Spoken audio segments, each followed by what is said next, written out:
ago, I signed an executive order banning men from playing in women's sports. Many Democrats are fighting me on that. I hope you continue because you'll never win another race. The NCAA has complied immediately, by the way. That's good. But I understand Maine. Is Maine here, the governor of Maine? Are you not going to comply with it?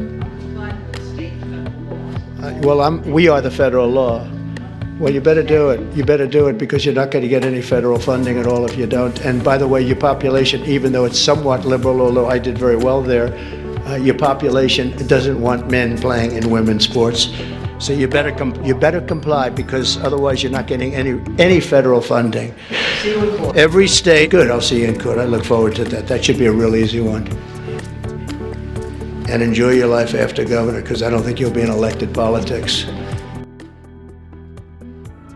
The morning breaks, not softly, but with the crackle of conflict in the sky. The light of dawn slices across a nation torn between repentance and pride, between the cross and the crowd. And while flags fly from Capitol balconies, the Target aisles shimmer with synthetic rainbows. We gather here in Chase Parrish space to name the moment. Once the rainbow was a covenant, a quiet promise from the heavens to never flood the earth again in wrath. Now, it's everywhere. In neon, on apps, over courthouses, a new imperial banner flown over conquered ground. 99% of Fortune 500 companies affirm Pride Month, according to the Human Rights Campaign in 2024. Churches were vandalized 68 times in June 2023 alone. Many marched with rainbow graffiti or anti-Christian slogans. This is not diversity.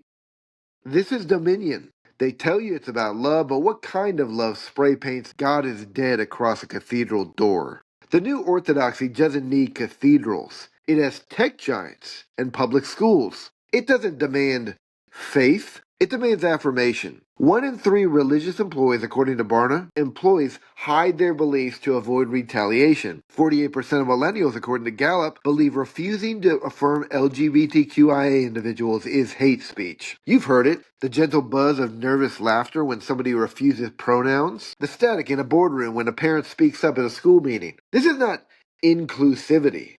It is an inquisition with pastel flags and corporate sponsors. Now, look deeper. Past the flags, past the parades. What do you see? LGBTQIA identifying youth are 7 times more likely to attempt suicide, according to the Trevor Project. Depression among LGBTQIA teens has risen 70% since 2015, during the most affirming decade in U.S. history, according to the CDC. They said affirmation would heal, but the wounds are growing deeper now, sharper. Surgeries haven't brought peace. Hormones haven't brought wholeness. TikTok self-diagnoses haven't cast out the ache. And beneath the applause and the likes, there's still that silence.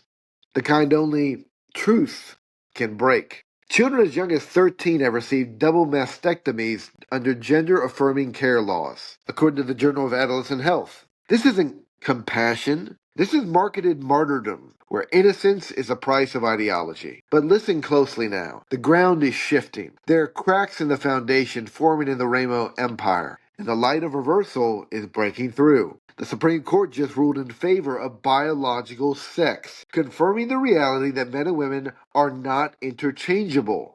There are 2 genders. Pete Hegseth, backed by Trump's camp, the President of the United States, is overseeing a moral reset in the military, purging pronoun doctrine, halting LGBTQ recruitment initiatives, and restoring combat readiness over social engineering and programming. Red state governors from DeSantis to Abbott are banning gender theory in elementary classrooms, criminalizing drag performances for children, and standing firm against federal coercion. 44% of Americans, according to Pew, now say that the government has gone too far in promoting LGBTQ causes. We are not watching collapse. We are watching a reckoning. Support for child gender transitions has fallen 17% since 2021, according to Gallup. Trump isn't just running on tax cuts. He's running to take the rainbow off the throne. This is no longer a policy debate. It's a worldview war. The church has spent decades in retreat. silenced by slogans, shamed by hashtags. But that time is over. The cross was never meant to fit beside the rainbow. It was always meant to confront it. Not to condemn people, but to call them back. Jesus didn't die to affirm sin.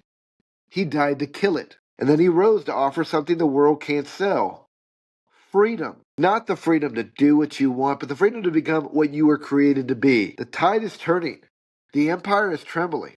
The rainbow may stretch across the sky, but it's the nail-scarred hands of Jesus Christ that hold the storm in place.